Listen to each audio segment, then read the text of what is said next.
أولا أنا برحب بالحضور اللي معانا النهاردة. إن شاء الله بإذن الله تستفيدوا جدا جدا جدا. و... وليا الشرف إن أنا أكون النهاردة في ضيافة فيرست فيجن، وإن يكون لي لقاء بالأستاذ الكبير دكتور نبيل عبد المقصود. دكتور نبيل عبد المقصود هو أستاذ علم السموم والإدمان وعلاج الإدمان بجامعة القاهرة. والحقيقة إن هو مش إنسان عادي، يعني حاجة كبيرة جدا. اعتلى مناصب كتيرة جدا. فاللي احنا فيه النهاردة ده حدث كبير، حدث كبير، هنستفيد جدا، هنتعلم منه. هنتعلم منه حاجات على المستوى بقى المهني وعلى المستوى الشخصي. وأنا يعني صراحة مش ناوية النهاردة إن أنا أطلع إلا لما أكون يعني على قد ما أقدر أخدت حاجات أقدر أكمل بيها في حياتي ان شاء الله باذن الله، وحياتكم كلها باذن الله ان شاء الله. برحب بحضرتك جدا. وكنت عايزه في بدايه اللقاء لو تقدر تعرفنا بس عن دكتور نبيل عبد المقصود، يعني الشهادات اللي حضرتك واخدها، المناصب اللي حضرتك مسكتها، نتعرف كده على حضرتك. والله أنا راجل بسيط جدا. دخلت طب القاهرة وكنت من أوائل الدفعة وتعينت معيد. وبعدين جات لي سفرية أمريكا. كمنحة سافرت خدت الماجستير من يونيفرسيتي اوف تينيسي. وبعدين كنت أول دفعتي هناك فادوني الدكتوراه، دخلت خدت الدكتوراه من يونيفرسيتي اوف كنتاكي. وكنت أول دفعتي برضه هناك في الدكتوراه. وخدت دبلومة من University of Michigan. وقعدت حوالي 15 سنة في أمريكا، اشتغلت شوية ورجعت بعد كده مصر. بقيت أستاذ في كلية طب قصر العيني. أنا الدكتوراه بتاعتي في مجال علاج السموم. طبعا احنا بندرس نفسية قبل ما نشتغل في مجال علاج السموم. لما رجعت مصر هنا ما كانش فيه تخصص علاج سموم خالص خالص. فرحت النقابة قلت لهم ازاي ما بقاش في هذا التخصص. والحقيقة حاربت جامد جدا جدا جدا لغاية ما قدرت أفتح هذا التخصص، وهو تخصص السموم الإكلينيكية في النقابة، واتفتح الفرع وسجلت فيه كأول أخصائي وأول استشاري سموم إكلينيكية على مستوى الجمهورية. وبعدين الحمد لله اتفتح لبقية أولادنا وزملائنا اللي هم ابتدوا ياخدوا هذه التخصص. ابتدى يبقى في ماجستير وابتدى يبقى في دكتوراه في هذا المجال في القصر العيني بعد كده. وعددهم زاد الحمد لله. اللي انا بحارب فيه دلوقتي ان انا بحاول اخللهم كيان برايفت يقدروا يشتغلوا فيه في العيادات، والحمد لله يعني في طريقنا الى ذلك يعني. تمام اشتغلت تمام. في القصر العيني وبعدين مسكت. اما اشتغلت مدير نائب مدير مستشفى الطوارئ. وبعد كده نائب مدير المركز القومي للسموم. وبعد كده مدير التعليم الجديد اللي هو نصائح فاصل. بس يا ستي هو دي القصه كلها. كان في سؤال، يعني انا كنت سايباه قدام شويه، بس مش عارفه والله اساله لحضرتك دلوقتي ولا استنى شويه يعني. سالي شاء سالي سالي ما شاء سالي. الله، يعني انا يعني اللي حضرتك قلته قصه كفاح، وقصه انت قلتها كده بسلاسه وبتاع، بس هي ما بتبقاش كده ابدا. يعني انت قلتها واحد اتنين تلاته، بس دي فيها تضحيات وفيها تعب وفي وفي اثر بيتبني عشان يتساب للاجيال اللي جايه. يعني انا دكتور نبيل، انا من الحاجات اللي بتضايقني، انا ليه اصلا قلت ان انا هدردش مع حضرتك واعرف الناس بيك ونتكلم قبل ما ندخل في التوبيك بتاع الادمان، وندخل بقى في التوبيك اللي احنا داخلين فيه. لان انا من الحاجات اللي بتضايقني جدا جدا جدا تهميش العلم والعلماء عن تعمد، بالذات في يعني في المجتمع المصري وعامة في الوطن العربي. برغم ان العالم كله بيتسابق بالعلم في كل حاجة، في كل حاجة العلم في كل حاجة. لكن احنا عندنا دلوقتي السوشيال ميديا والإعلام والناس وهي بتتكلم مع بعضيها، بص مين فلان مع ايه، مفيش أي حاجة تقدر العلم أو العلماء. يعني أنا أقول لحضرتك، أنا عندي ابني عنده 9 سنين، من كام يوم لسه بيقول لي يا ماما ممكن ابقى يوتيوبر. قلت له حبيبي يوتيوبر ده شغلانه يعني؟ قال لي اه. قلت له طب والمهندسين والدكاتره؟ قال لي لا، يوتيوبر يا ماما، يوتيوبر دي ار ميكينج كذا، دي ار ميكينج كذا، وراح ايه على وجه لسانه زي ما حضرتك عارف. فانا عايزه راي حضرتك. حضرتك راجل علم، علم تقيل، علم تقيل، وانا ادري يعني ايه علم اللي حضرتك شغال فيه. آه ايه راي حضرتك في هذه الظاهره؟ ليه بيتم التقليل من العلم والعلماء في مجتمعنا؟ بصي، انت بتتكلمي في موضوع شائك جدا، مم. لكن هكلمك فيه اوكي. وهتكلم عن نفسي في الحتة دي. تمام. انا بعد ما خلصت امريكا، خلصت كل حاجة، طلبت ان انا ارجع مصر. الاستاذ بتاعي في امريكا رفض. وانا اتذكر كويس قوي ان انا رحت له كان يوم اربع، وقلت له المكتب بتاعه، قلت له، قال لي عايز ايه؟ قلت له انا عايز ارجع بلدي. قال لي انا مش فاضي دلوقتي، وسابني ومشي. يوم الخميس رحت له، قال لي عايز ايه؟ قلت له عايز ارجع بلدي. قال لي بقول لك مش فاضي. فقال لي انت عايز ايه؟ قلت له انا عايز ارجع بلدي. فقال لي طب بص، انت شكلك اعصابك تعبانه، فخد لك اجازه. كانت الويكند هناك السبت والحد، الكلام ده كان يوم الجمعه الساعه 2 الظهر كده.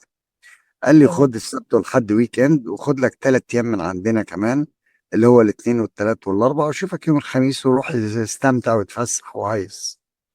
ماشي. رحت فعلا. هو ذكي جدا جدا جدا جدا، انسان يعني ذكي ذكاء غريب يعني. المهم جينا يوم الاربعاء لقاني قاعد في مكتبه. فقال لي تعالى، قعد بقى معايا. هو انا اديتك اجازه عشان تريلاكس، قول لي هو في ايه؟ قلت له انا عايز ارجع بلدي، وانا حسيت فعلا انا عايز. وصلت لمرحله بقيت باخد ما بديش، يعني بقيت بدي ما باخدش، فبعلمه. فقلت اروح اعلم عندي في مصر. المهم يعني الوطنيه بقى وبتاع. فقلت له، فقال لي طيب الموضوع لو موضوع فلوس نتكلم، لو هتعمل هناك اكتر نتكلم، احنا في ايدينا. هما بيفكروا ازاي؟ ده واحد خدناه عيل صغير، علمناه وربيناه ومشي على السيستم بتاعنا وتفوق ونجح، فما نسيبوش. فأغروني بالمال، وقال لي نتكلم في الفلوس لو عايز. قلت له لا، الموضوع مش طبعا. هو لو يعرف مرتبي هيبقى في مصر ايه كان سحب الدكتوراه مني. ف اه فقلت له لا، الموضوع مش موضوع فلوس. المهم حاول معايا مرة واثنين وثلاثة، عند حوالي ساعتين ونص. وفي ياه. الآخر الحقيقة كتب لي جواب مكتوب فيه، وعندي الجواب ده وراح لرئيس الجامعة، مكتوب فيه إن ده أول أجنبي يرفض العمل معنا ويصر. أنا بترجمه يعني، أنا فاكره أصلا. مهم. مم. ويصر على الذهاب إلى بلده لمساعدة أبناء وطنه، ونحن نقدر في ذلك، ونفتح بريدجز معاه، كل كباري معاه مفتوحة، يرجع لنا في أي وقت. فرجعت بقى مصر، وفاكر إن حسني مبارك هيقابلني في المطار. طلعت عين أهلي هنا. تعبت تعب غير عادي، واتحاربت محاربات بلا مبرر، بلا مبرر. ان هم كانوا فاكرين ان انا عشان جايب التخصص بتاع علاج السموم، مفيش التخصص ده، وكانوا لسه بيعملوا مركز قومي للسموم، وانا مش في دماغي يعني. انا عايز اجي ادرس واعلم وبتاع. فكانوا فاكرين ان بعض الناس، مش عايز اذكر اسماء، اللي مات مم. منهم مات واللي عايش عايش، ان انا جاي هاخد المركز ده منهم. انا ولا في دماغي المركز، انا في دماغي العلم، عايز ادي. مم. فاتحاربت الحقيقه محاربه جامده أوي. خلاصه مم. القصه ديت ان انا وقفت في المحاربه ديت، وانتصرت عليهم جميعا جميعا. وقدرت ان انا اثبت وجودي وافرض وجودي، وافرض العلم دوت، ونعمل ماجستير ونعمل دكتوراه. ودلوقتي الناس حتى اللي عايش منهم، اللي هو كان بيحاربني، دلوقتي لما بيعوز حاجه بيكلمني وبخدمه، ما بقولوش لا. ما عدا واحد لن اذكر اسمه.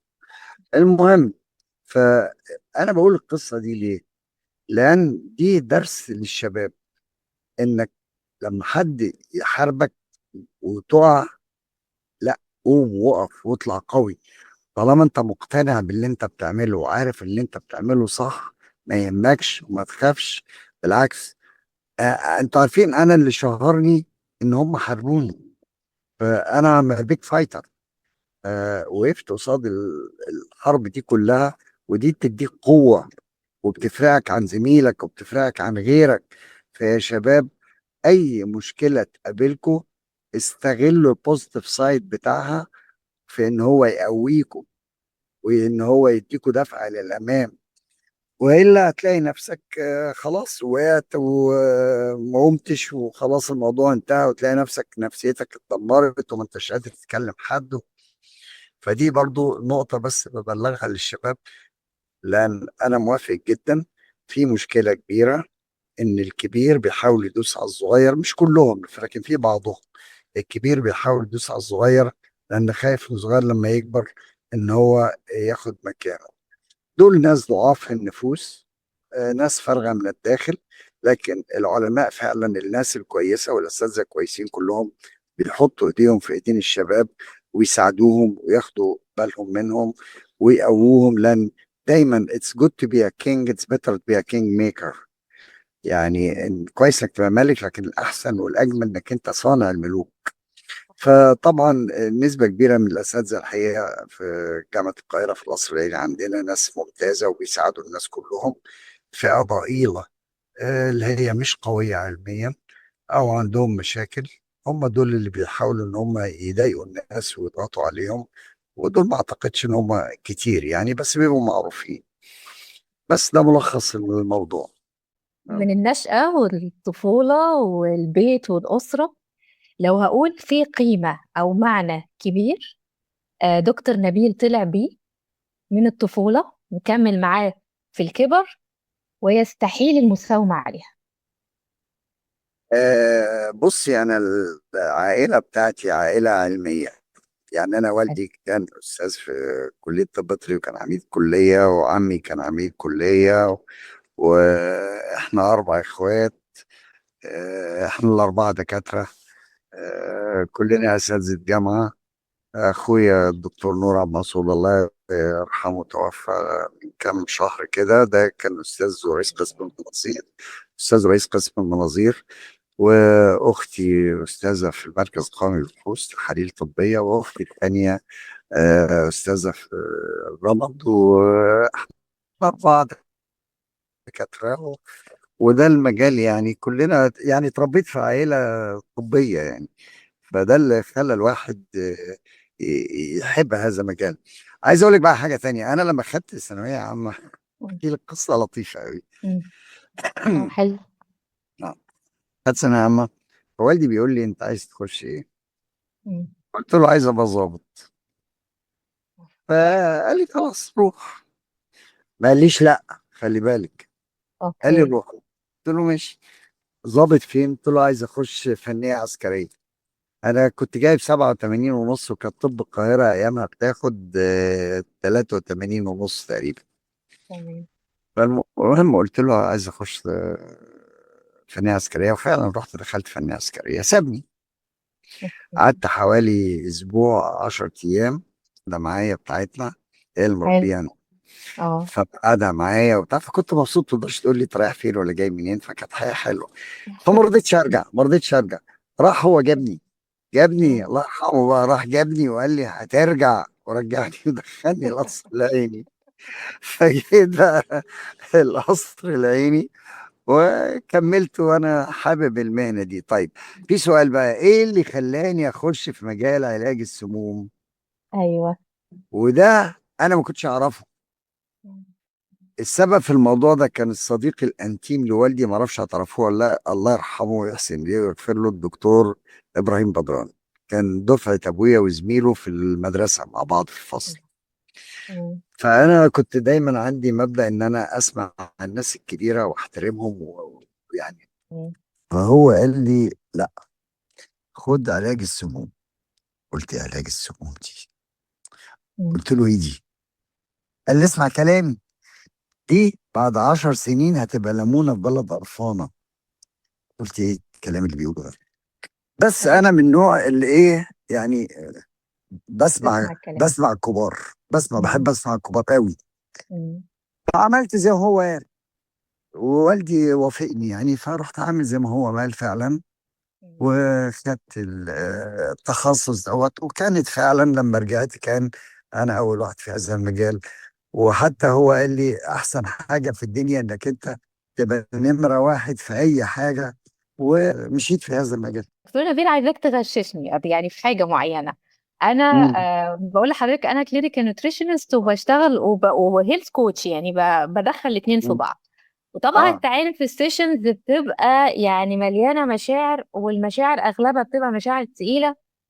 فببقى مم. بقى احاول على قد ما اقدر يبقى لي روتين قبل السيشنز وروتين بعد السيشنز، عشان ايه ما اخدش المشاعر دي معايا البيت. فما تمام. شاء الله شايفة قدامي، ما شاء الله ما شاء الله، ربنا يحفظك. إنسان مفعم بالحياة، مفعم بالطاقة، شغوف وعنده كمان ويبعت، يعني يبعث الشغف للناس حواليه. يعني حضرتك ملهم أساسا. وفي السيشنز بتاعت حضرتك يعني أنت كل المشاعر بتاعتك تقيلة، ده ما فيهاش مشاعر حلوة خالص، كلها مشاعر تقيلة. إيه بقى الروتين؟ لو في روتين يعني حضرتك بتتبعه، تغششوني كده عشان ابقى زيك كده، أبقى طالعه يعني قبل السيشن زي بعد السيشن. بصي هقول لك حاجة. قول. اولا لازم تفصلي بين العمل وبين ياسمين. تمام. فاول ما تطلعي من العيادة او الغرفة تنسي تماما اللي فات. وفي 3 مبادئ تحطيهم في حياتك. تمام. اول مبدأ ما تفكريش في اللي فات خالص، لانك اللي فات اكيد في حاجات بتضايق الواحد، ولو فكر فيها هيتضايق، ومفيش في ايده حاجة يعملها انه يغير في اللي فات. فبالتالي لا داعي ان انت تفكري في اللي فات. دي نمرة واحد، اول مبدأ. ثالث مبدأ، ان ما تعمليش خطط مستقبلية طويلة. ليه؟ لانك انت لو تعملي خطط مستقبلية طويلة في حاجات منها مش هتعرفي تنفذيها فهتتضايقي، فده هيزعلك. طب ليه؟ اعملي خطط مستقبلية قصيرة عشان تخلصيها وتخشي على اللي بعدها واللي بعدها واللي بعدها. نمرة 2 اللي أنا نطيتها، إن عيشي اللحظة اللي أنت عايشاها، مش اليوم ولا الساعة. اللحظة اللي أنت مش عارفة اللحظة اللي بعدها يبقى عاملة إزاي، ما أنتش عارفة. ال3 حاجات لو دول لو فكرتي فيهم ومرنتي نفسك عليهم، لأن لازم تمرني نفسك عليهم لأن مش سهلة، مش سهلة. فلما تمرني نفسك عليهم هتلاقي الدنيا فرقت شوية. يعني هقول لك كلمه واحده، وتقول لي معناها بالنسبه لك ايه. 4 5 كلمات. مم. تمام. اتفضل. القوه. ما معنى قوه بالنسبه لك؟ بصي، القوة مهمة، بس القوة لا تعني القوة العضلية خالص، ما تعنيش كده خالص نهائي. القوة مهمة، المهم ان انت تبقى قوي في فكرك، قوي في شخصيتك، قوي في تعاملك مع الناس، وفي نفس الوقت ما تكونش لا متكبر ولا عنيف ولا ظالم. يعني دي نقطة مهمة جدا، انك انت اصل اللي بيعرف ان هو قوي عمره ما هيتكبر على حد، لان انت عارف قوتك، والقوة بتاعتك بتديك ثقة في نفسك. فطبعا دي حاجة مهمة جدا جدا جدا، انك انت تحس انك انت قوي بس قوي على حق، وعندك ثقة في نفسك. ايه تاني؟ الفشل. الفشل الانسان الذكي، ان هو يحوله الى نجاح ويكون سبب في نجاحه. ده الذكي، ان هو يخلي الفشل نقطة انطلاق الى النجاح. الخوف. الخوف ده شيء طبيعي، ولازم نعرف ان دي حاجة طبيعية وبتحصل، لكن ما نخليهاش تسيطر علينا خالص. لانك انت لو سيطرت عليك هتبتدي تخاف من نفسك، ودي نقطة وحشة. صح. صح. اتفق معاك جدا. اخر حاجه، حب الناس. نعمة. نعمة. بصي، في اشخاص لما تشوفها تحبها، وفي اشخاص لما تشوفها تنفر منها، حتى لو ما كلمتهاش، صح. حتى لو ما اتكلمتش معاهم. فحب الناس ده نعمة من نعم ربنا على الإنسان. بشكرك جدا ان انت خليتنا ان احنا نتعرف اكتر عليك. وانت مش متخيل ان كل كلمة حضرتك قلتها ده درس يدرس والله. فانا حقيقي يعني سعيدة جدا ان انت سمحت لنا ان احنا ندخل كده جواك شوية ونناقش حاجة بسيطة. وانا لو سابولي الدنيا انا هرغي كتير وهتكلم معاك كتير خالص، بس بصي، عشان أقول. عايز اقول لك حاجه. انت قول. لو كنت لحقتي جدتك، واخده بالك، او جده مم. مامتك، اه. وتساليها ايه الدعوه اللي دعيتها لها لمامتك، هتلاقيها بتقول لها ايه؟ روحي ربنا لما يحبب فيكي خلقه. حقيقي. صح. الناس الكبار كانوا بيقولوا كده. فكانت جدتي تقول لي صح. كده، كنت استغرب ايه الدعوه دي. اقول لها إيه يا تيتا، ادعي لي دعوه كده حلوه. تقول لي روح يا ابني ربنا يحبب فيكي خلقه. فبقيت استغرب الدعوه، دعوه غريبه جدا جدا. وجدتي التانية كانت تقول لي نفس الدعوه. ف اما كبرت بقى عرفت ايه قيمه هذه الدعوه اللي ما اقوى بنسمعهاش سلاح دلوقتي على الحب. فكره. احنا ما صحيح بنسمعهاش صحيح. دلوقتي، ما صحيح صحيح. بنسمعهاش. لا لا لا، ما بنقولهاش وما بندعيهاش فعلا. فعلا ما بندعيهاش حتى لأولادنا. بس هو أقوى سلاح الحب. ندخل بقى في التوبيك الأساسي بقى اللي احنا قاعدين النهاردة عشانه. و... والإدمان ملف تقيل وصعب. ونفسي كده نتكلم فيه ونناقش فيه بحيث إن احنا يعني نقدر نوصل الرسالة بتاعتنا لأكبر قدر ممكن، يعني للناس اللي سامعانا والناس كمان اللي هتسمعنا في التسجيل والريكوردز اللي بعدين. أول حاجة يا دكتور نبيل هستأذنك، عايزة أعرف يعني إيه إدمان؟ ما معنى كلمة إدمان؟ والفرق بينه وبين الاعتمادية؟ لا، بصي، امم. طالما حصل اعتمادية على شيء فهذا إدمان. تمام. اعتمادك على حاجة قد يكون اعتماد عضوي أو اعتماد نفسي، أو الاتنين مع بعض. طيب، اعتماد عضوي يعني إيه؟ اعتماد عضوي يعني أنا إذا ما خدتش هذه المادة هيبتدي أحس بأعراض عضوية تضايقني، وأحس إن أنا مش مرتاح عضويا. عضويا ممكن تيجي في صورة مغص، قيء، إسهال، صداع، آلام في المفاصل، آلام في العضلات، وهكذا. الإدمان النفسي إن أنا اتعودت على حاجة، اعتيادي عليها ده اعتياد نفسي. لكن إذا أنا خلي بالك في مواد بتعمل اعتماد عضوي ومواد بتعمل اعتماد عضوي ونفسي. يعني هما واحد؟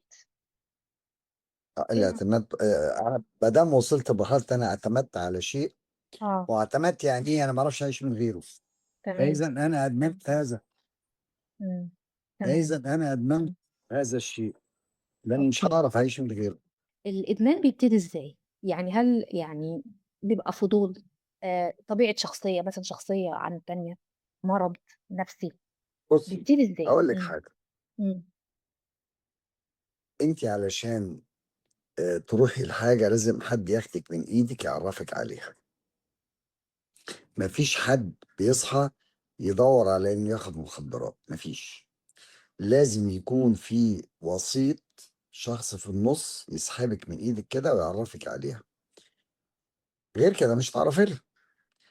دايما تلاقوا الشباب بيستغل فضولهم، لأن عندهم فضول، فيستغل فضول الشباب من خلال أحد الرفقاء السوء وليسوا أصدقاء السوء وشياطين على الأرض، بيستغلوا بعض نقاط الضعف أو بعض المشاكل عند الفرد، ويخشوا من هذه الزاوية على أساس إن دي اللي هتريحهم. وبينجحوا في ذلك، بينجحوا بحيث يسحبوا أول سحبة. بعد أول مرة طبعا، أول مرة يديله ببلاش، بعد أول مرة هياخده تاني مرة وتالت مرة، بعد كده هيسيبه هو اللي هيجري وراه.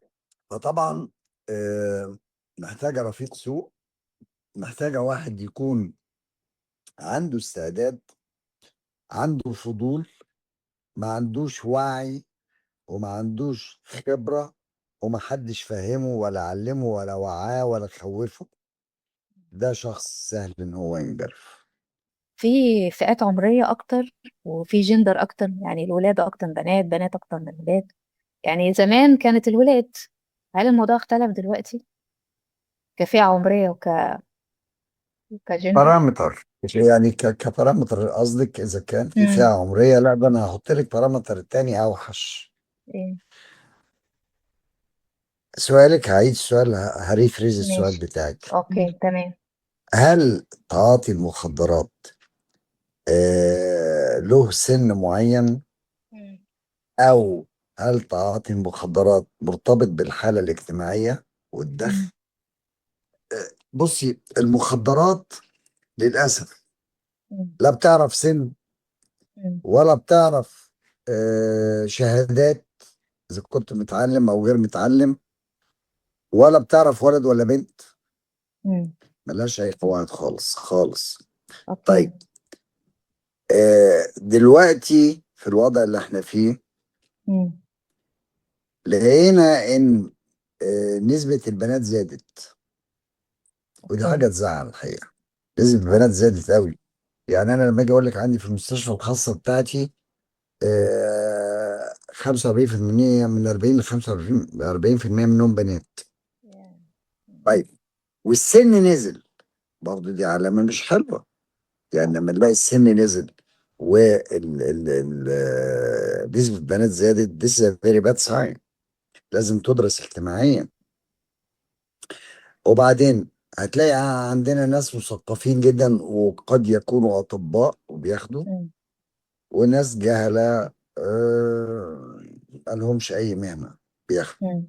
لأن مم. التاجر بقى في منتهى الذكاء إن هو يعمل حاجة للغني على مم. قدر ماله، مم. ويعمل حاجة للغير قادر ماديا على قدر استطاعته، حتى مم. يمكن أن يكسب أكبر شريحة من المجتمع. اوكي. بياكل السوق.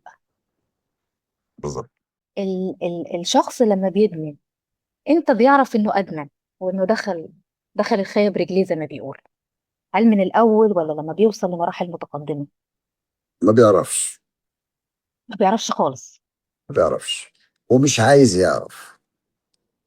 يبقى عنده إنكار، مش عايز يصدق. على فكرة الإنكار ده مش بيبقى عنده مم. هو بس، مم. ده أحيانا، أحيانا دي بشوفها كتير قوي. الولد كل تصرفاته غلط، مم. الولد حاله اتقلب، الولد شكله اتبدل. مم. تيجي الأم عندها إنكار رهيب، مم. مستحيل ابني ياخد حاجة. مم. مش عايزة تصدق، ده أنا يا دكتور نبيل عشت عشانه وما اتجوزتش بعد أبوه ما مات وعايشة عشانهم وأنا مربيهم أحسن تربية. لا، ابني ما يعملش كده. مم. ده بالنسبة للأهل. الابن بقى، الولد نفسه أو البنت اللي بتتعاطى، بتبقى مش عارفة إنها مدمنة وعندها إنكار إنها مدمنة. في نسبة كبيرة جدا منهم، وبيبقوا فاكرين إن محدش واخد باله، في حين إن كل الناس واخدة بالها إلا هم. يعني كل الناس واخدة بالها إن في عندهم مشكلة في الولد ده مش هم مش طبيعي، شايفين. مم. إلا الولد نفسه هو اللي مش شايف. بيبقى شكله ايه يا دكتور نبيل المدمن؟ يعني من بره ومن جوه بيبقى بصي، ده شكله. مم. بيعتمد على المادة. إذا كان مم. بيستعمل مادة أفيونية، مم. وأفيونية يقصد بها هيروين، مم. مورفين، الألوفين، ترامادول، الكو- كودايين، مم. اتش، كل الحاجات دي مواد أفيونية. مم. أفيون، الشخص بيبتدي يبقى هادي ولسانه تقيل شوية لو زود الجرعة، قاعد ريلاكس قوي، مم. نايم على نفسه. واحيانا لو خد جرعه زياده بنسميها بيسقط. يسقط يعني ايه؟ يبقى عينيه تبتدي تغمض كده راسه شويه، راسه لان تقع. اضعف عضله في الجسم هي عضله الجفن. مم. فبتبتدي العضله دي تترخرخ، فالجفن يسقط فيبتدي يغمض عينه. بعدين عضلات رقبته ما تقدرش تشيل راسه، فتلاقي راسه ساقط كده، فبنسميه بيسقط. ودي مم. امتع فتره عند الشخص المتعاطي. المشكله بقى ان ودنه شغاله سامع، فتلاقي اللي قاعدين معاه يفتكروه نايم ويتكلموا، وبعدين بعد شويه هو يفوق يقول لهم اه انتوا كنتوا بتقولوا كذا وكذا وكذا، لان ودانه شغاله لكن العضلات رخرخت، مم. فعينيه سقطت وراسه وقعت على صدره. لكن آه لو هو بياخد جرعه بسيطه وهو ظابطها، اللي حواليه مم. ممكن ما يعرفوش. طيب، اه. بالنسبة بقى للحاجات المنبهة، انت عندك الهيروين، قصدي الكوكايين، وطلع لنا دلوقتي الايس او الشابو او الكريستال اللي هو مم. الميثامفيتامين. مم. دي بقى مشكلة. اولا الاعراض انه يبتدي يقعد 3 4 ايام ما ينام. بس انا ما اقول لك على حاجة الاول، على الاعراض التانية كمان في تغيرات الشخص في البعد الافيونية. مم. اولا اهله لازم يلاحظوا الاتي: الولد ما بينامش، الولد قصدي بينام بينام. مم. متأخر على الساعة 4 5 الصبح، ويصحى الساعة 3 4 بعد الظهر. فلو عنده مدرسة مش هيروحها، لو في شغل مش هيروح. مم. الولد بيشرب سجاير كتير، بيشرب شاي كتير، ما بياكلش، هالات سودة تحت عينه، وزنه قل، ابتدى يكذب بطريقة احترافية، وعنده قدرة على الإقناع غير عادية. بيكذب، ما كانش بيكذب. ابتدى ما يهتمش بنظافته، لابس تيشيرت والجينز هو بقاله أسبوع ما بيغيروش، ما بيستحماش، مم. مش عايز اي نوع من انواع الحياه الاجتماعيه، بينعزل عن الاسره، عايز يقعد لوحده، مش عايز يكلم حد، قافل على نفسه، طافي النور. كثرت الحوادث، يعمل حوادث كتير جدا. وممكن يمد ايده على بعض الاموال داخل البيت. كل دي اعراض لازم هم ياخدوا بالهم منها، ونبقى عارفين ان احنا داخلين في سكه المواد الافيونيه. مم. اللي بياخد الحاجات التانية بقى اللي هي الشابو او الايس او الكريستال او الكوك، ده اولا تلاقي الشخص ما يعرفش يقعد على بعضه، ما واقف، عمال بيتحرك على طول، مم. هايبر. لما تسأليه سؤال يجاوب حاجة غير اللي انت بتسأليها، ويتكلم بسرعة جدا ويلزق الكلام كل الحروف كلها ببعضها بحيث ما تعرفيش تفهمي هو بيقول ايه. كلام بسرعة قوي. عصبي. يقعد باليومين 3 ما ينامش، ما بياكلش، وزنه مم. بيقل، آلات سد مم. تحت عينيه، ابتدى يجيله مشاكل في الأنف من شم هذه المواد. مم. العصبية بتاعته مع يصاحبها ارتفاع في درجة حرارة الجسم، زيادة في دقات القلب، باور ونشاط غير عادي. والباور والنشاط غير عادي مشكلته مش في الباور والنشاط، مشكلته ان المخ غير مسيطر على هذه الطاقة. فتلاقيه هيفضي هذه الطاقة يا اما في نفسه، ان هو يفتكر نفسه انه يقدر ينط من الدور الرابع، وده عنده قوة ان هو يعمل كده فيموت، او ان هو يفرغ هذه الطاقة في الشخص اللي قدامه فيقتله او يعوره، على حسب تصرف هذا الشخص. فدي الأعراض اللي عامة بنشوفها. يعني حضرتك دلوقتي يعني فسرت لي في حاجات عندي. انا جوزي يحب يسمع الفيديوهات بتاعت الجرائم، والحاجات بتاعت الجرائم الجديدة ديت منتشرة دلوقتي الفيديوهات دي. وطبعا هو يعني يستلمني كل يوم بالليل، شفتي كذا شفتي كذا، فبقى يسمع. انا ما بحبش اسمع الحاجات دي، بس بقى لقيت ان في كمية جرائم مش ماشية اصلا مع الطبيعة البشرية. يعني مش الحاجات، هو ما فيش بني ادم ينفع يعمل الكلام ده. فانا حتى كل ما اقول له اقول له يقول لي المخدرات، اقول له لا المخدرات ما تعملش كده، يقول لي لا المخدرات. بس هو اللي حضرتك بتقوله ده، لا ده يعمل كده، ده هو تحول من بني ادم لحاجه تانية خالص، مش بني ادم بالمنظر اللي حضرتك بتحكي عليه ده يعمل اي حاجه. هو بيبقى جسد بلا عقل. اه. ما جسد هو فعلا. بلا عقل. بلا فعلا عقل. يعني عشان تتم هذه الجرائم فهو فعلا حاجه لا انسان فكر ولا انسان حاسس ولا اي حاجه. ربنا يعني يشفينا ويعافينا يعني. فترة الطفولة والبيت والأسرة، هل ليها دور؟ هل يعني حضرتك قلت إن المدمن في واحد بياخده وبيوديه للمكان أو المصدر بتاع الإدمان، بس هل التربية والنشأة والأسرة ليها دور في الحتة دي؟ شكل البيت ايه اللي ممكن يطلع مدمن مش شرط. خالص؟ انت بتلاقي اتنين توأم من نفس الأم ونفس الأب في نفس البيت بنفس التربية، واحد راح كده وواحد راح. تعتمد على ايه؟ تعتمد على الناس اللي حواليه. ده قاعد مع ناس كويسة، ده قاعد مع ناس وحشة، ده قدر حد يسحبه وده ما قدرش حد يسحبه. فما بقتش مؤثرة زي زمان كان يقول لك اللي معاه فلوس هو اللي بياخد مخدرات. لا لا لا، خلاص. انا مم. ممكن ميبقاش معايا فلوس واخد مخدرات، بالعكس، ده ممكن ميبقاش معايا فلوس واعمل فلوس من المخدرات وانا معيش فلوس. فلا، القواعد دي اختلفت. في انواع تانية من الحاجات اللي حضرتك قلتها في انواع المخدرات دي، في حاجة تانية؟ لان انا يعني كان في غير الشابو ده في حاجات تانية. تعالي اقول لك ملخص للمخدرات. اه، اوكي. عندنا مخدرات افيونيه اللي هو مم. الهيروين، ترامادول، كودايين، مورفين، بيتيدين. كل دي تخش تحت بند افيونيات. تمام. عندنا مواد تخليقيه. الهيروين بيتصنع من مم. المورفين، مم. من الافيون. الافيون مم. طبعا يخش تحت الافيونيات. مم. الهيروين بيتصنع من الافيون. الكوكايين من نبات الكوكا. مم. الحشيش من القنب الهندي. الحشيش ده عيلة لوحده. مم. الأفيونيات دي عيلة لوحدها، منها مم. الصناعي ومنها الطبيعي. مم. المنشطات منها الطبيعي اللي هو الكوكايين، طبيعي نوصل ان هو من نبات. ومنها المصنع اللي هو الايس او الشابو او الميتامفيتامين، دول الاسامي كلها واحده. مم. ميتامفيتامين ده الاسم العلمي، الاسم التجاري ايس او شابو او كريستال.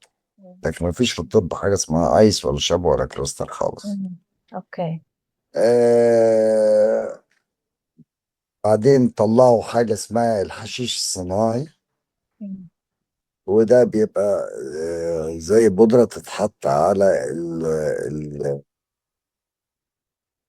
البردوش. ده بقى اللي كده بقى الفودو، يتحط على المرمرية يبقى ستروكس ويشربوه. في مم. عندنا البانجو أو الماريوانا. مم. البانجو أو الماريوانا ده عبارة عن الساق الأوراق بتاعت نبات القنب الهندي، اللي هو اللي الزهرة بتاعته بناخد منها الحشيش. اوكي. فبياخدوا الورق ده وينشفوه زي الملوخية كده ويبتدوا يلفوه في سجاير ويشربوا. ممكن انت يكون بصفتك الايس. دكتور التخدير، انا هقول مم. لك على حاجه هتستغربيها جدا. مم. ان انا بيجي لي دلوقتي ناس مدمنين لايه؟ للبروبوفول. اه، دي قصة تانية. بيدمنوه، وتلاقيه خد امبول واتنين وما ينامش، في حين ان انت آه. بتدي سنتي واحد بتنيم العيان بيه عشان يعمل بالظبط. منظار. بالظبط. هو بياخد بالظبط. امبول واتنين 10 سنتي ولا يعمل مع دي حاجة حاجه. غريبة جدا، يعني حاجة غريبة جدا. دي حاجة عنده غريبة جدا، خلاص، عنده يعني خلاص. حاجة غريبة جدا فعلا. حابة نتكلم شوية بقى على طرق العلاج اللي موجودة دلوقتي. يعني احنا أيام، أنا فاكرة فترة، يمكن أكتر فترة كانت بتتكلموا فيها في الدراما وفي في السينما على على الهيروين بالذات، أيام التسعينات. كان مثلا المدمن لما يجي يعالجوه يحطوه في مصحة، في أوضة، في مستشفى، في بيضة ما فيهاش غير سرير، يسيبوه كام يوم لغاية ما يطلع يبقى كويس. ده اللي كنا بنشوفه في الأفلام. فطرق العلاج دلوقتي اخبارها ايه؟ هل هي نفس برضه، هي نفس الاوضه، ولا في دلوقتي بروتوكولات بصي وفي؟ بصي، عايز بس مم. اعلق على حته الافلام. انا ضد مم. الافلام تماما. ليه؟ مم. بيدوا معلومات غلط. بمعنى اتفق جدا. مم. ان بيجي بالمدمن ان هو واحد بيعض في اللحاف ويخبط دماغه اي. في الخيط ويهرش في مم. جسمه. فالولد اللي بيتعاطى بيبص على الفيلم دوت ويقول ايه ده؟ انا ما بعضش في مم. اللحاف ولا بخبط في الحيطه ولا بهرش. اذا فانا بس مدمنا. وهو مدمن ويعلم انه مدمن، بس لقى شماعه يشبك فيها. فده غلط. نمره اتنين، علاج المخدرات والإدمان. آه، في بعض المدارس إنها بيسموها الشحن، ياخدوا ويكتفوا ويوديه في مصحة ويحبسوا وحاجات كده. أنا ضد المدرسة دي تماما. أنا مدرستي غير كده خالص. يعني أنا قبل ما باخد العيان حتى بقعد معاه الأول وأشوف هو فعلا عايز يبطل من قلبه ولا لأ. ولو مش عايز يبطل بحاول أخليه يعرف إيه المخاطر وإيه اللي هو رايح عليه. والحمد لله بنجح في حوالي 40% من الحالات اللي هي مش عايزة تبطل مش إنها عايز. يبتدي يبقى عايز. ما بدخلوش أبدا غير لو هو كلمني وقال لي أنا عايز أدخل. لأن أنا عندي قناعة ومدرستي إن أنا قصدي مش واحد هفتح بطنه واشيل المرارة وامشي. ده واحد هيبقى فيه عشرة بيني وبينه، بحيث إن أنا أفضل متابعه. وهو إذا ما كانش مقتنع هيطلع من عندي ياخد على الأسفلت بره، فهيبقى الريلابس ريت عالي جدا. فانا دي بس هم صح وانا صح. يعني ما بقولش ان هم غلط، هم صح وانا صح، بس تو ديفرنت سكولز، مدرستين مختلفتين تماما. طيب، عشان الواحد نقدر نقول بيتعالج من الادمان لازم يمر ب3 مراحل. المرحله الاولانيه هي مرحله طرد السموم من الجسم اللي هو الديتوكس. الديتوكس كان زمان بيتعمل في اسبوعين للثلاثه، دلوقتي احنا بنعمله في يومين بنكون خلصت الديتوكس اللي هو الرابid ديتوكس. حلو أوي. طيب، زمان كان بيتعذب الولد جدا في الآلام اللي بتجيله أعراض انسحابية في أثناء الديتوكس. دلوقتي لأ، احنا بنعملها بحس ب5 ل10%، وده كلام فارغ. حلو. إذا العاملين اللي كانوا بيخوفوا الواحد إنه يروح يتعالج إن هيقعد كتير، هيقعد له 15 يوم وهو ما يقدرش يغيب عن بيته أو عن أسرته أو عن شغله 15 يوم، فهيتفضح من وجهة نظره. الحاجة التانية إن أنا لما بيجي ميعاد الجرعة بتاعتي أنا بتبهدل، أمال لو بطلت أنا هعمل إيه؟ فبيخاف من الألم.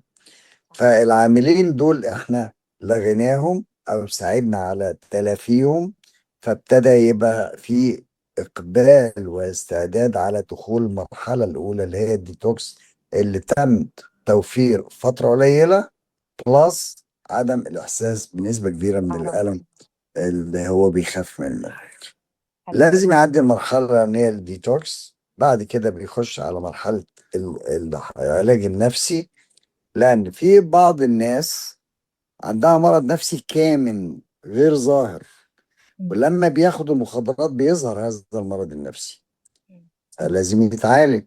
وفي ناس ما عندهاش أصلا مرض نفسي لكن أخدان هذه المخدرات لفترات بتولد عندهم بؤرة مرض نفسي، فده برضه لازم يتعالج نفسيا.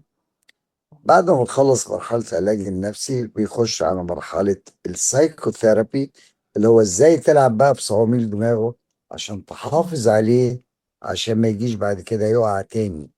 ودي تبقى بتقدر تساعده ان هو الكوتشنج ان هو تدوبه في المجتمع بحيث يعرف يخش تاني في المجتمع.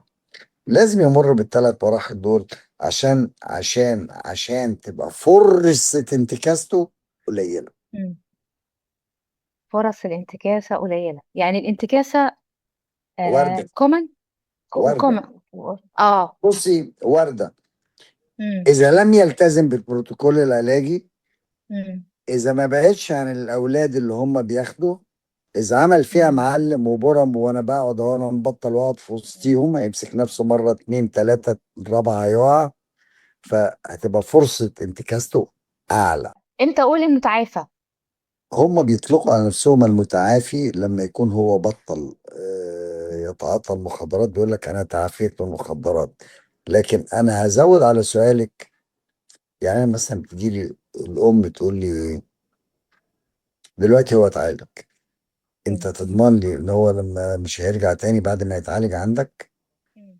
أقول لها مفيش حد في الدنيا، واللي يقول لك كده بيضحك عليكي. مفيش حد في مم. الدنيا يضمن. ودي عاملة زي إيه؟ أديكم مثال بسيط قوي يا أولاد اللي سامعيني. عاملة زي لما واحد اشترى عربية، عنده عربية بايظة وراح اشترى عربية رولز رويس. مم. الوكيل لما يروح الوكيل يقول له العربية دي ايه وضعها، يقول له عربية زيرو رولز رويس، تدوس على البنزين هتمشي مش هتسمع صوت، دوس فرامل لمسة فرامل توقف، فكل حاجة زي الفل. مم. طيب، تضمني العربيه دي ما تعملش حادثه؟ لا طبعا. ما انت لو سوقت وانت مغمض عينك هتلبس في اول عمود. مم. فاذا هي بتعتمد على السائق اللي هو راكب الدفه، اللي ماسك الدفه، اللي هو مم. هذا الشخص اللي هو كان بطل. اذا فضل مصحصح مش هيعمل حادثه، مش هيرجع تاني، هيبقى كويس. مم. يعني شايفة ان الوعي له دور كبير قوي على فكرة في الموضوع ده، يعني هو حاسة ان بصي هي اساس. اه. بصي في مم. تقصير، في مم. تقصير، وانا دايما بقولها في الميديا، في مم. تقصير في ثقافة المخدرات. مم. وطالبت وزير التربية والتعليم ان يعمل جزء في الكتيب الدراسي عن انواع المخدرات وعن مخاطر المخدرات، مم. وبوضوح تام وبلا تورية.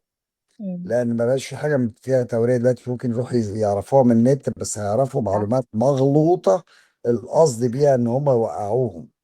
مم. فهيديلهم البوزيتيف سايد ومش هيديلهم النيجاتيف سايد. لان كل، بصي، عايزه توقعي اي دوله خبطي شبابها. صح فهم طبعا. مصر دوله مستهدفه، فبيحاولوا يخبطوا شبابنا علشان ما يديلهمش فرصه ان هم يطلعوا. وانا مم. هقول لك على حاجه بسيطه جدا وانت فكروا فيها يا شباب. احنا عندنا الدولار، جنيه غالي بالنسبة للدولار، يعني الدولار بقى أغلى بكتير، صح؟ صح. الأسعار عليت ولا ما عليتش؟ عرفت. عليت جامد طبعا. عشان الدولار عالي. طبعا. في حاجة ما عليتش؟ لا. ده بتاعت الخضار في. تقول لك الدولار غالي. صح. صح. إلا المخدرات ما زادتش جنيه. ليه؟ ليه؟ عشان عايز يوقع أكبر عدد ممكن من الشباب. يا جماعة لازم نفكر في الموضوع ده. اشمعنى دي ما غليتش؟ مم. اشمعنى؟ عشان مم. عايزين نوقع شبابنا، عايزين يوقعوهم. فالموضوع كبير ومش سهل، ولازم يبقى فيه توعية للشباب. لازم نعرفهم ونعلمهم ونفهمهم ونوعيهم مم. علشان نضمن ان هما ما ينجرفوش ورا فضولهم وورا مم. الشياطين اللي بيحاولوا ان هم يوقعوهم. طب يعني ده دور مؤسسي ودور الدولة ودور الإعلام، اللي في إيدنا مثلا إحنا إن بنسمع حضرتك دلوقتي، مثلا أنا كفرد، أنا أقدر أعمل إيه؟ لكن ولادك، انا اديك مم. مثال عليا. ابني مم. وهو في ثانوي كان عايز مم. يطلع رحلة مع اصحابه.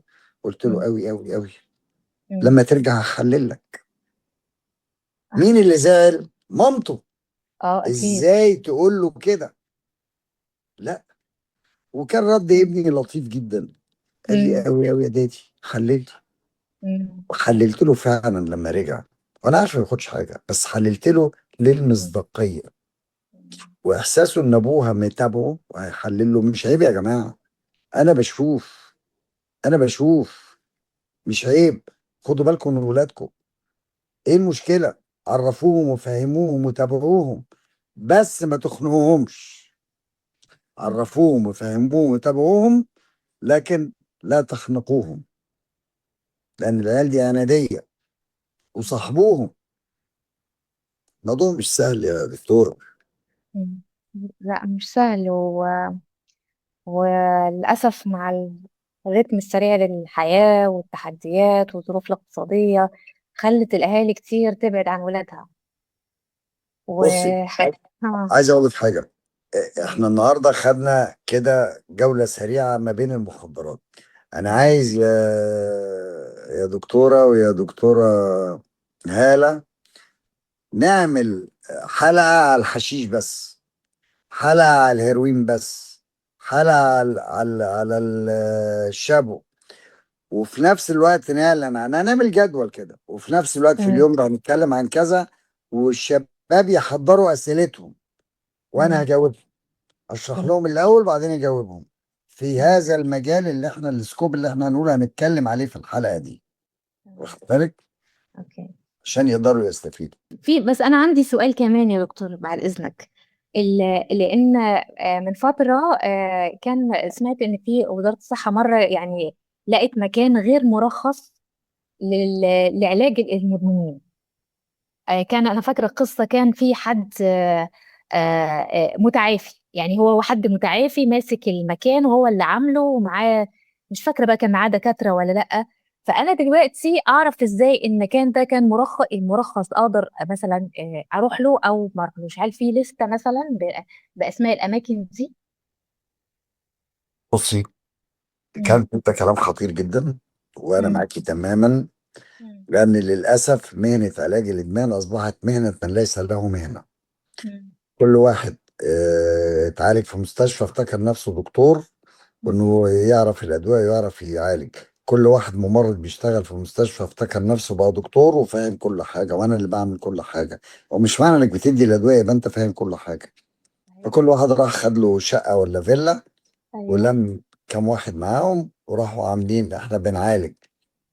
الدكتور نبيل بيعالج بجنيه، احنا هنعالج ب10 ساعة، او ب100 جنيه احنا هنعالج مم. بجنيه. مم. واخد مم. بالك؟ فيبتدوا يجذبوا الناس، تبص لهم بيحطوا 10 15 واحد في الأوضة ويقفلوا عليهم ويبهدلوهم، وفي ناس ماتت. الأماكن الغير مرخصة أماكن في منتهى الخطورة.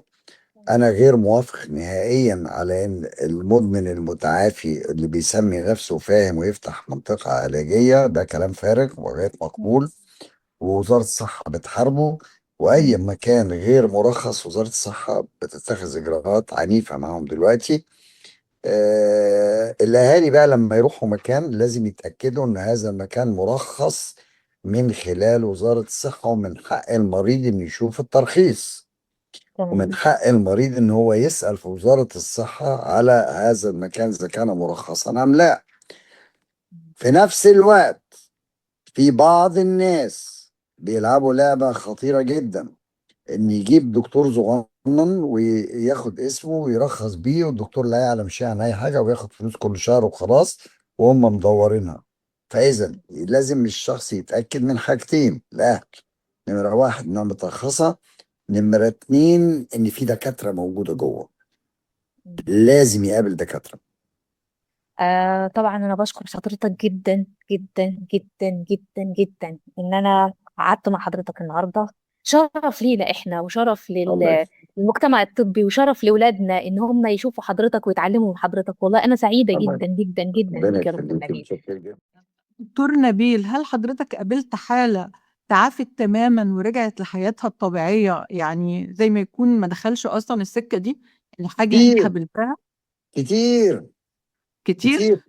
انا مره كنت في مطعم شيك قوي، لقيت واحد جاي بيسلم عليا وبالحضن وبتاع، ما عرفتوش. اه. فقلت له، يعني من الترحيب بتاعه، قلت له انت مين؟ قال انا صاحب المطعم. قلت له طيب، اه. فقلت يعني كويس بيرحب بيا. قال انا كنت عندك واتعالجت عندك وبقيت كويس وعملت المطعم وبشايف.